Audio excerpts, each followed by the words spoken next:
네, 태풍 쏠릭이 현재 제주를 강타하고 있습니다. 초속 60m가 넘는 기록적인 강풍이 불고 500mm가 넘는 물폭탄도 쏟아졌습니다. 네, 내일까지 장시간 한반도를 핥히고 지나갈 전망이라서 앞으로도 큰 피해가 우려되는 상황인데요. 자세한 태풍 상황 김동혁 기상 전문 기자와 함께 알아보겠습니다. 어서 오세요. 네. 어서 오십시오. 네, 현재 태풍 쏠릭이 제주도를 지나가면서 큰 피해를 남기고 있는데 곳곳에서 정전도 발생을 했고 인명피해도 발생을 했죠. 네, 그렇습니다. 지금 사실 태풍 쏠릭이 제주에 가장 근접한 시각이다라고 보시면 되겠습니다. 그래서 제주 지역만 놓고 보면은 지금 시각이 최대 고비 시점이다 이렇게 볼 수도 있겠고요. 굉장히 강한 바람이 불었고 많은 비도 쏟아지고 있습니다. 한라산 같은 경우는 7시 기준으로 봤을 때 655mm의 폭우가 쏟아졌고요. 예. 그밖에 제주시에도 171, 서귀포가 107mm, 그래서 제주 내륙을 중심으로는 100mm 안팎 정도, 그다음에 한라산을 중심으로는 500mm가 넘는 물폭탄이 쏟아졌고요. 바람도 굉장히 강했습니다. 그래서 한라산에서 초속 60m 기록이 됐는데 우리가 지금 가장 강한 태풍이라고 알려져 있는 태풍 매미가 왔을 당시에 제주시에서 초속 이제 60m가 불었습니다. 그래서 역대 1위의 그 최대 순간 풍속을 기록하게 됐는데요. 예. 물론 지금 오늘 기록한 한라산의 기록은 비공식적인 기록이긴 합니다만 어쨌든 태풍 매미가 왔을 때와 거의 맞먹는 이런 수준의 강풍이 불고 있다 이렇게 보시면 될 것 같습니다. 그래서 제주 지역에 굉장히 큰 피해가 지금 발생하고 있죠. 그래서 인명 피해도 발생을 했고요. 어제 소정방 폭포에서 이제 2명이 파도에 휩쓸려서 바다에 빠졌는데 한 명은 스스로 이제 빠져나왔고요. 한 명은 현재까지 실종 상태입니다. 그 제주 지역은 지금 계속해서 강한 비바람이 불고 있고 오전까지는 이 제주 지역이 고비 시점으로 보고 있기 때문에 예. 실종자를 찾는 데 좀 어려움을 겪는 것으로 알려져 있고요. 정전 사고는 4,500여 가구에서 발생을 했고 방파제를 이제 보강 공사를 하기 위해서 놓은 그런 시설물 91톤이 유실되는 또 시설물 피해도 있었고요.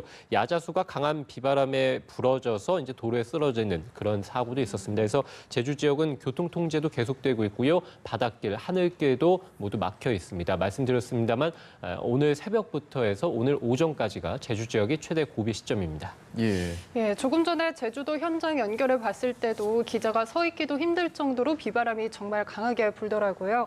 지금 제주를 지나 내륙으로 올라오고 있는데 앞으로 태풍이 어느 지역을 이제 관통을 할 것으로 예상을 하시나요? 네, 말씀해 드린 대로 제주 지역을 가장 근접해 있다라고 볼 수 있겠고요. 지금 제주 서쪽 한 90km 떨어진 해상에서 북쪽으로 올라가고 있습니다. 그래서 앞으로 전남 해안에 계속 이제 북상을 할 것으로 보이고요. 오늘 오후 정도가 되면 목포, 그러니까 전남 해안에 가장 근접하게 들어갈 것으로 보이고 앞으로 이제 밤중이 되면 충남 지역까지 상륙을 하게 됩니다. 그래서 충남 태안반도 쪽으로 해서 상륙을 하게 되겠고요. 예. 이후에 내일 새벽이 되면 수도권 지역을 관통할 것으로 보입니다. 특히 경기 남부 지역을 지나서 이 충북 지역을 지나서 강원도 쪽으로 들어가게 되겠고요. 이 금요일 그러니까 내일 아침 정도 되면은 강원도 지역이 태풍의 직접적인 영향을 받겠고 이후에 오후 정도가 되면 이번 태풍이 동해상으로 빠져나갈 것으로 보입니다. 그래서 이렇게 본다면 지금 제주가 영향을 받고 있고 오늘 오후부터 이제 호남 지역이 본격적인 영향을 받기 시작을 합니다. 그래서 오늘 오후에 이 호남이 영향을 받고 내일 오후에 동해상으로 빠져나간다라고 말씀을 드렸죠. 그래서 예. 만 하루 정도가 이번 태풍이 한반도 내륙에 영향을 주게 되는 굉장히 장시간 동안에 한반도가 태풍의 영향권에 놓이게 됩니다. 그래서 앞으로 제주를 지나서 이 내륙 지역에서도 굉장히 큰 비바람 피해가 있을 것으로 예상이 되고요. 지금 태풍은 제주에 가장 근접했다라고 말씀을 드렸습니다만도 강도는 강하고 크기는 중형, 그래서 전혀 약해지지 않았습니다. 강풍 예. 반경은 340km에 달하기 때문에 한반도 전역이 이 강풍 반경에 들어가게 되고요. 앞으로 오후 정도가 되면은 전남에 가장 근접한다라고 말씀을 드렸습니다만 그때가 돼도 강도는 강하겠고요. 세력도 중형 크기. 그래서 계속해서 태풍의 세력이 약해지지 않은 채로 전남까지 올라오겠고 충남에 가장 가깝게 근접을 했을 때도 강도는 중형급. 그래서 한 단계 낮아지긴 하겠습니다만 예. 일반적으로 태풍이 올라왔을 때보다는 훨씬 더 강한 세력을 이 충남 지역까지 왔을 때도 유지할 것으로 보이고요. 크기는 소형 태풍의 모습을 충남에 근접했을 때는 할 것으로 예상이 됩니다. 어쨌든 2012년 이후에 6년 만에 한반도를 관통하는, 강타하는 그런 태풍으로 기록될 것으로 보입니다. 예, 말씀해 주신 것처럼 이제 한반도 전역이 만 하루 동안 직접적인 영향을 받을 것 같은데 지역별로 좀 주의해야 할 특정 시간대가 있을 것 같습니다. 네, 아무래도 말씀드린 대로 태풍이 계속해서 이제 서해상을 따라 북상을 해서 충남 지역을 지나서 수도권, 충북, 그다음에 강원 지역을 지나게 되죠. 제가 지금 말씀드린 모든 지역들이 태풍의 직접적인 영향을 받는 지역들이고 예. 태풍특보 또는 태풍경보가 내려지는 지역들입니다. 그래서 태풍 현재 주의보가 내려져 있는 지역들이 호남 지역, 그다음에 경남 지역에 태풍주의보가 내려져 있고요. 제주 지역은 태풍경보가 내려져 있습니다. 그 밖에 서해상, 그다음에 남해상에도 태풍 경보가 현재 내려져 있는 상황이고요. 앞으로 대전과 세종, 그러니까 충청 지역은 오늘 오전 중이 되면 확실하게 태풍주의보 또는 이제 경보가 내려지겠고요. 서울, 인천, 경기, 충북, 경북, 그러니까 중북부 지방은 오늘 밤 정도 또는 이제 오늘 오후 늦게 정도가 되면 역시 이제 태풍특보가 또 내려지겠습니다. 그리고 오늘 밤이 되면 강원 지역에서 역시 이제 태풍특보가 내려집니다. 그래서 정리를 해보면 오늘 오전 중에 이제 충청 지역에서 태풍의 영향을 직접적으로 받겠고, 예. 그다음에 오늘 오후나 오후 늦게 정도가 되면 수도권 지역 그리고 충청 지역, 그다음에 일부 영서 지역 같은 경우에서도 태풍의 영향을 받고 오늘 밤부터는 이제 강원 지역이 본격적으로 태풍의 영향권에 놓일 것으로 보입니다. 그래서 태풍이 계속해서 이제 북상을 하면서 한반도 내륙에 영향을 주기 시작을 하겠고요. 내륙 지역에서는 초속 30에서 40m 굉장히 예. 강한 바람이 불겠고 예. 특히 이제 해안가 지방을 중심으로는 초속 50m가 넘는 바람, 그래서 달리는 차가 뒤집힌다거나 또는 이제 네. 가로수가 쓰러질 정도의 굉장히 강한 바람이 불겠고요. 예. 전남과 제주 산지 부근 또 지리산 부근에 이제 폭우가 쏟아질 텐데요. 400mm가 넘는 비가 앞으로 더 내리겠고 서울과 경기, 강원, 충남 이런 수도권 지방 또는 중부 지방을 중심으로도 200mm 이상 많은 폭우가 현재까지 예보가 되어 있습니다. 예. 예, 뭐 폭우도 그렇지만 이렇게 초속 40m가 넘는 이런 강한 바람이 전국에 부는 이유는 뭔가요? 네, 아무래도 태풍이 이제 어느 지역을 지나가냐에 따라서 이제 태풍의 바람 피해를 많이 받느냐 또는 비 피해를 많이 받느냐 아니면 둘 다의 영향을 받느냐가 갈라지게 되는데요. 예. 기본적으로 태풍이 이제 한반도 제주까지 올라와서 동해상으로 들어가게 된다면 사실은 물론 이제 바람 피해도 있긴 하겠습니다만 비 피해가 굉장히 크게 벌어집니다. 그래서 동해안 지역을 중심으로 굉장한 물폭탄이 쏟아지게 되고요. 태풍이 이제 제주를 지나서 남해상을 관통해서 들어가서 내륙 지방으로 들어가게 된다면 바람과 비 피해를 모두 받는다라고 볼 수 있겠습니다. 그래서 태풍이 들어가는 남해상 그다음에 남부 지방을 중심으로 해서 굉장히 비바람이 크게 벌어지게 되고 태풍이 이제 강원도 쪽으로 들어가게 되면 지형적인 영향으로 역시 이제 굉장히 많은 물폭탄이 쏟아지게 되는 것이고요. 예. 이번 태풍 솔릭처럼 태풍이 제주를 지나서 서해상으로 들어오게 되면 한반도 전역이 이제 태풍의 오른쪽에 놓이게 되죠. 그래서 우리가 보통 일반적으로 태풍의 오른쪽에 놓인 지역은 위험반운으로 부르게 되는데요. 예. 이것은 이제 태풍이 가지고 있는 원래 그 바람의 세기에다가 예. 한반도 주변에서는 기본적으로 서쪽에서 동쪽으로 바람이 부는 그런 편서풍 지대에 놓여 있습니다. 그래서 예. 태풍이 가지고 있는 바람에 예. 편서풍까지 더해지기 때문에 이제 바람이 배가 된다라고 볼 수 있겠죠. 그래서 한반도가 태풍의 오른쪽에 놓이게 되면 굉장히 강한 강풍 피해를 입을 수밖에 없습니다. 그래서 이번 이 태풍 솔릭 같은 경우도 태풍과 가까운 지역들, 그러니까 서쪽 지역을 중심으로 또는 제주나 남해안을 중심으로는 굉장히 큰 폭우 피해도 발생을 네. 하게 됩니다만 바람 피해도 굉장히 클 수밖에 없습니다. 그래서 태풍이 지나가는 길목들을 말씀을 드렸는데요. 그 지역들은 굉장히 강한 이런 예. 강풍 피해를 받을 가능성이 매우 큽니다. 예, 지금 이러한 태풍 솔릭의 진로와 좀 유사한 진로를 보였던 것이 이제 2010년의 태풍 곤파스라고 하더라고요.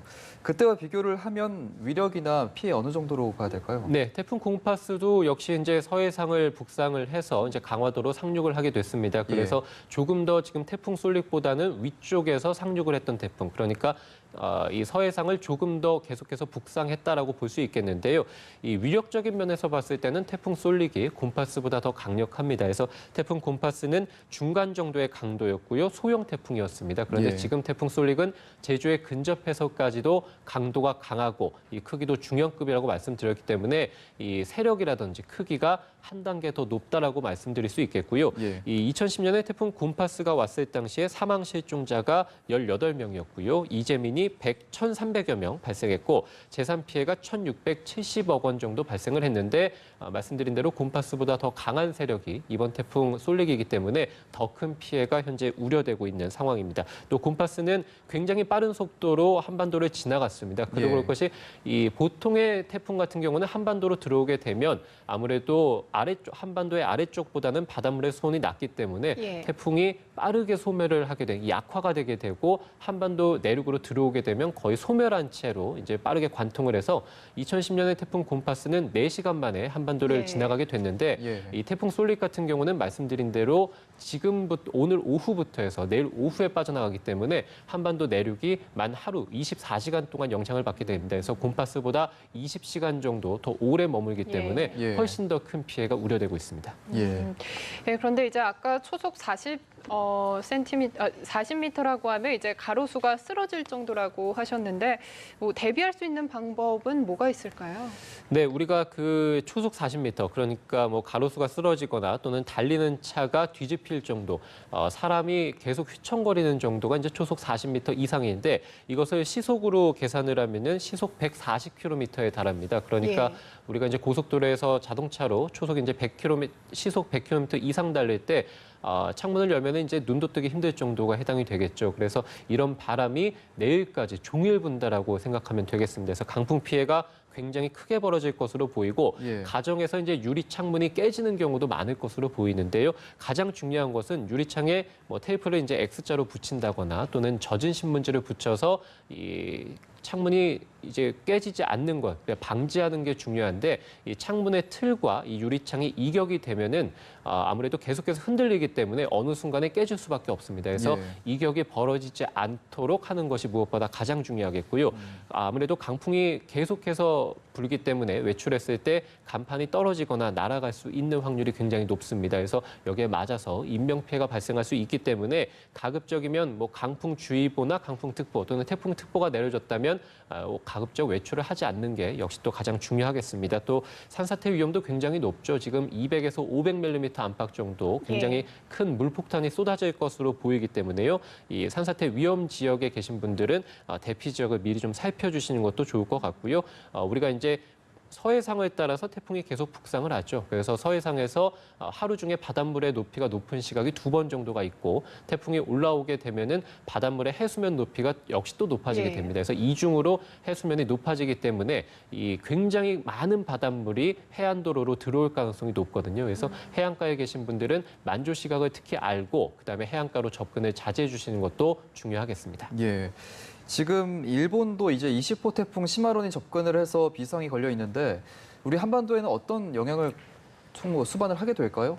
그 20호 태풍 시마론도 현재 이제 일본 남쪽으로 가장 가깝게 근접을 하고 있습니다. 그래서 한반도가 내륙으로 이제 태풍이 들어가는 그런 시점에 이 20호 태풍 시마론도 일본 오사카 지역을 관통해서 뚫고 지나갈 것으로 보입니다. 그래서 한국과 일본이 태풍의 영향을 동시에 받는 굉장히 좀 특이한 이 상황에 놓여 있다고 볼 수 있겠고요. 어쨌든 20호 태풍이 올라가면서 일본을 뚫고 지나가서 독도 오른쪽 해상으로 지나가기 때문에 한반도가 20호 태풍의 직접적인 영향을 받지는 않습니다. 다만 20호 태풍과 19호 태풍의 거리가 굉장히 가깝거든요. 보통 우리가 한 1000에서 1500km, 1200km 정도 이 두 태풍이 떨어져 있으면 이 두 태풍의 상호작용으로 인해서 태풍이 뭐 합쳐질 수도 있고요. 또는 태풍의 이상진로를 보이기도 합니다. 우리가 2012년에 태풍 뭐 덴빈과 볼라벤이 그런 같은 경우였습니다. 그래서 두 태풍의 상호작용으로 인해서 이상진로를 보였고 두 태풍이 거의 동시에 한반도로 이제 들어오는 경우였는데 이번 태풍도 20호 태풍이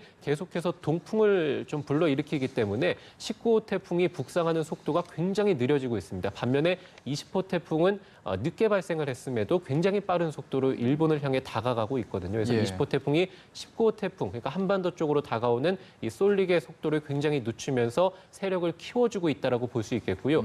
두 태풍이 동시에 한국과 일본을 이제 강타하게 될 텐데 그렇게 된다면은 동쪽을 통해서 일본을 강타한 태풍 시마론으로 인해서 동쪽으로 강한 동풍이 불어들기 때문에 한반도에 많은 수증기가 쌓일 수 있습니다. 그렇기 때문에 내륙 지역, 특히 이제 강원도 지역을 중심으로 또는 경북 동해안 지역을 중심으로 해서는 예상보다 훨씬 더 많은 강수량이 발생할 수도 있습니다. 알겠습니다. 어쨌건 오늘 내일 태풍 피해 대비 잘 해주셔야겠습니다. 지금까지 김동혁 기상전문기자와 함께 날씨 알아봤습니다. 고맙습니다. 고맙습니다.